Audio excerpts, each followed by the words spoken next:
আসসালামু আলাইকুম। আমরা এখন ডেরাম ট্রাক লইয়া মাটি আনার উদ্দেশ্যে যাইতাছি। আর এই যে সামনের গাড়িটাও আমাকে, আর আমাকে এ নাই যে চালক, হ্যাঁ, সে আর কেউ নয়, আমাকে মোবারক সাহেব। আজকে আর আমাদের চালক মোবারক সাহেব, সে আগায় যাইতেছে গাড়ি লইয়া। আর সামনে যেটা আছে ওটা ভ্যাংরাজ, ওটা হলো সব জায়গায় ভ্যাংরাজি করে, ঠিক মতন গাড়ি চালাতে পারে না, লাইসেন্স নাই।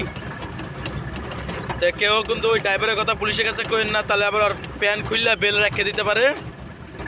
দেখেন কেমনে গাড়ি চালায়।